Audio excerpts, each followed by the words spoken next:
This is the Investor Connect podcast program. I'm Hall T. Martin. I'm the host of this show in which we interview angel investors, venture capital, family offices, private equity, and many other investors for early stage and growth companies. I hope you enjoy this episode.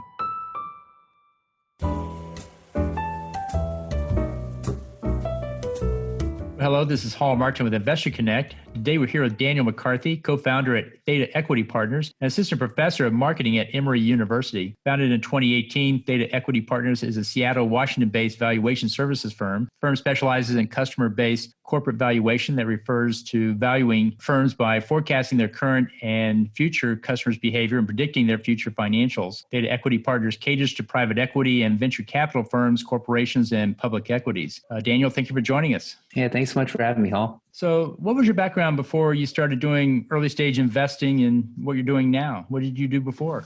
Yeah, it's kind of a windy path. I actually had been, I went to Wharton for undergrad. And after I graduated, I was kind of dyed-in-the-wool finance person. So I'd spent about 6 years on the buy side at a value-based hedge fund. After that, I moved to, basically I went back for my PhD in statistics at the Wharton School. So stats has always kind of been my passion, just kind of predicting things. So it was in the second year of the stat PhD that someone had recommended that I go and speak with this Wharton professor of marketing, Peter Fader. And he basically had really turned me on to the problem of predicting what customers will do. So I finished my stat PhD, but had basically pivoted towards marketing, just predicting future customer behavior.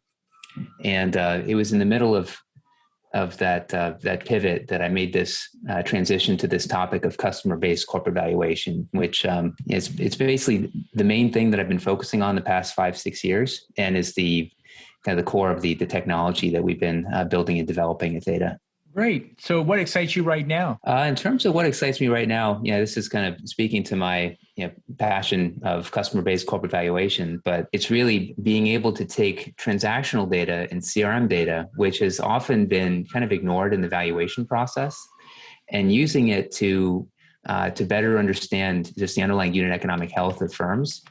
And on the post-acquisition side, to further leverage it to basically do budget reallocations to maximize the value of the firm. So I think that it's an area that we're starting to see a lot more companies waking up to how much value you can create, how much insight you can generate as part of the diligence process. But I still think there's a lot of additional ground to cover, and we're just taking the first few steps there. Great. Well, you see a number of startups and also investing. What's your advice for people investing in startups? What do you tell them to do before they write that first check? Well, honestly, I think knowing what your core competency is very important. So I wouldn't want to say that what I'm good at is how everyone else should look at the world. That being said, I think again there's just gold in the transactional data. And so if you have firms that even firms that are relatively early on, as long as they've had about, call it a year's worth of customers that they've acquired and been able to see their behavior, that's really when you can start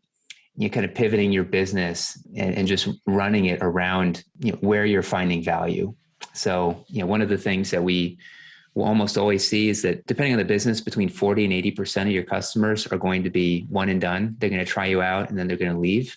And most of the value is going to be coming from this really small group of people.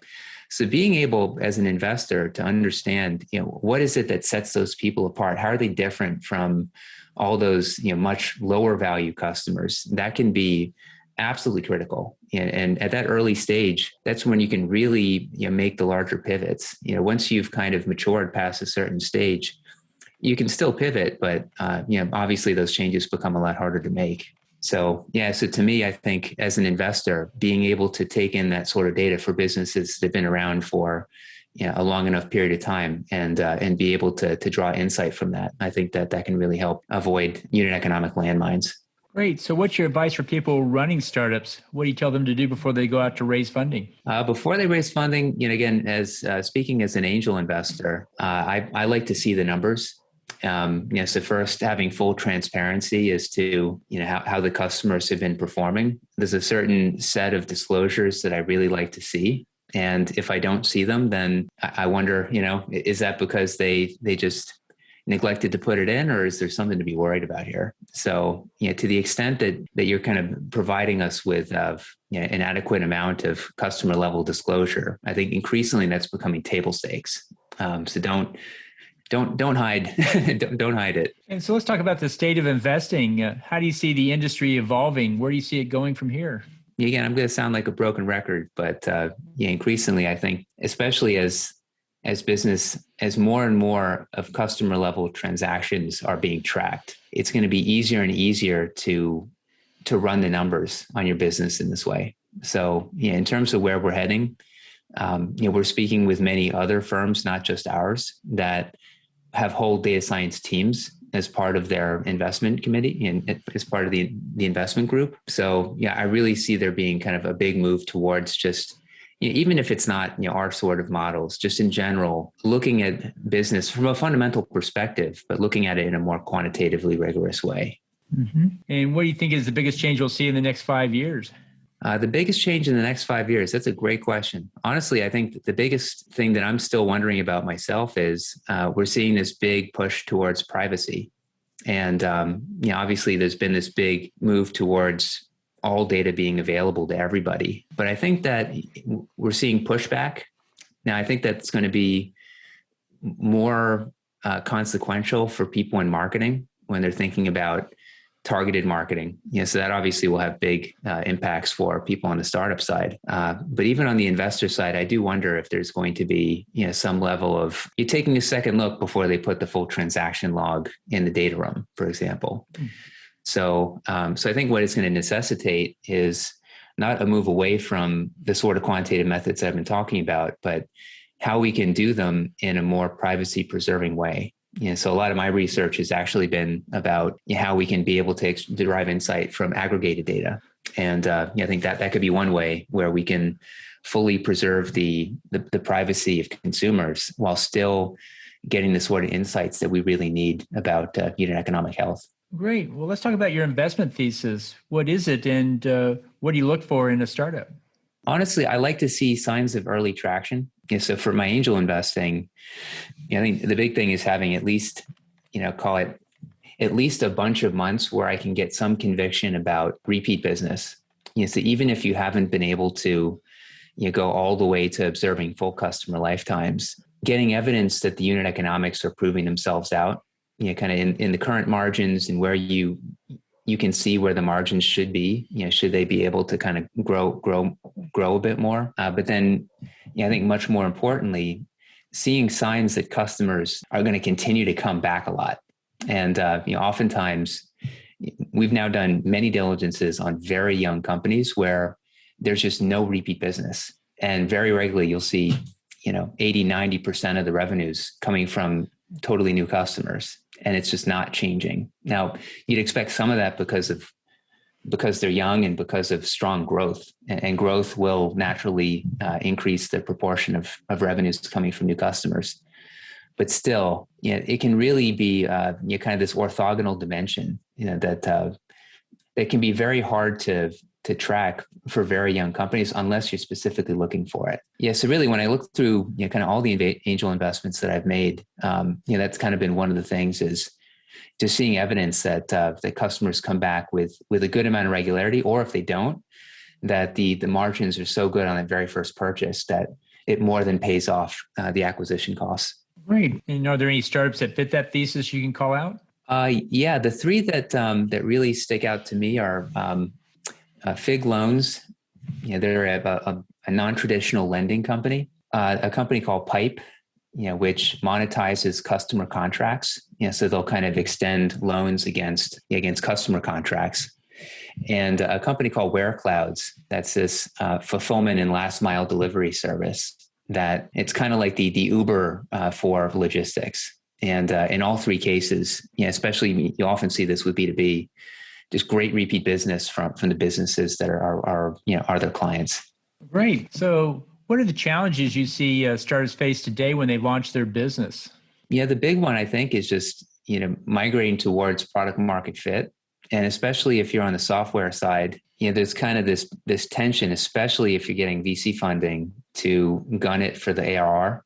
And I think for many businesses, that's a good thing. I think for some of them, again, when we think about product market fit, taking on project revenue, you have people who are willing to pay you money and essentially fund your R&D. I think there could be some circumstances where it could be a very non-dilutive way of being able to migrate your way towards product market fit without having to give up 30% of your equity to venture capitalists. So, so it's really hard to know.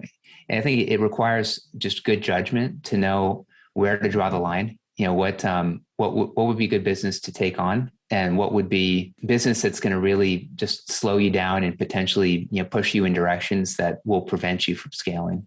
Great. And then what are the challenges you see investors face today when they're funding startups?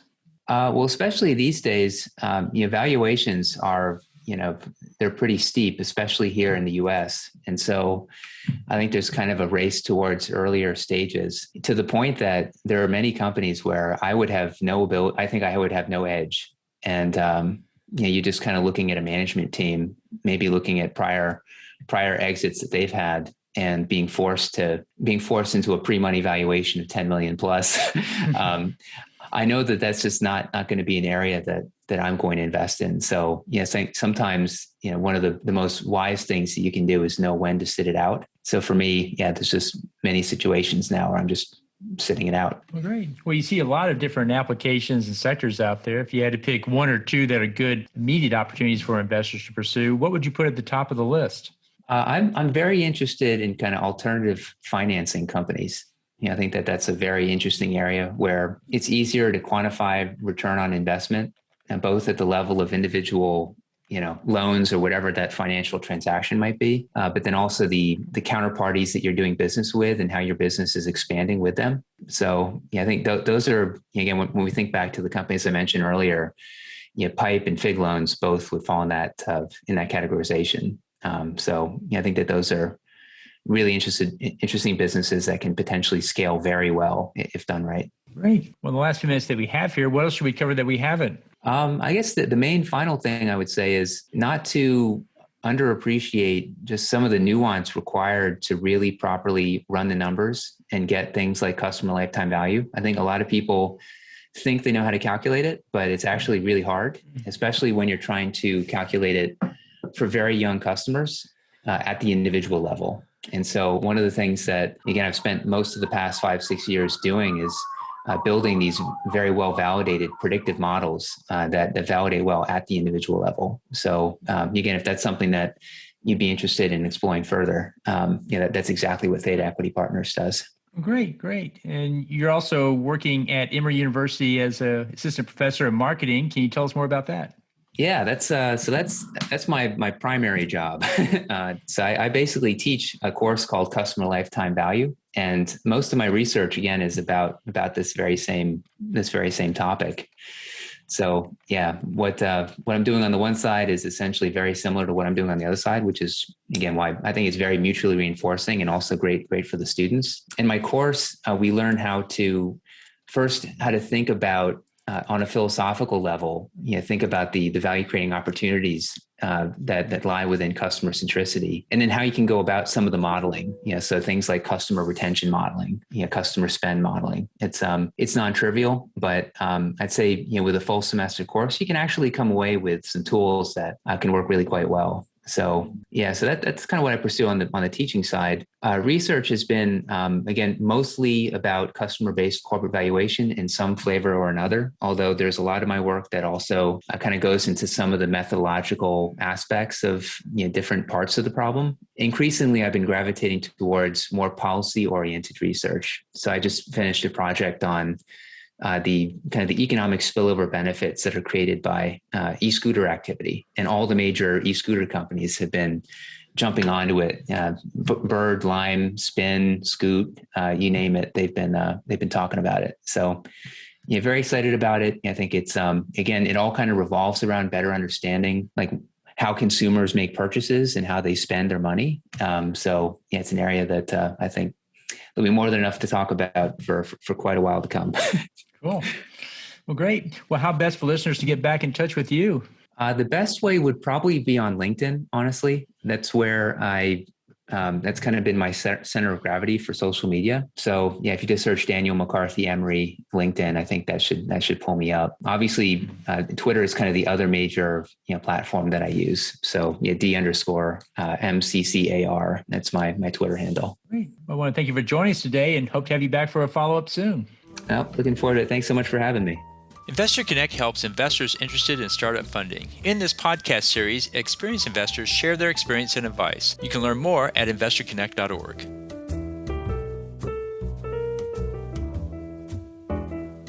Paul T. Martin is the director of Investor Connect, which is a 501c3 nonprofit dedicated to the education of investors for early-stage funding. All opinions expressed by Hall and podcast guests are solely their own opinions and do not reflect the opinion of Investor Connect. This podcast is for informational purposes only and should not be relied upon as a basis for investment decisions.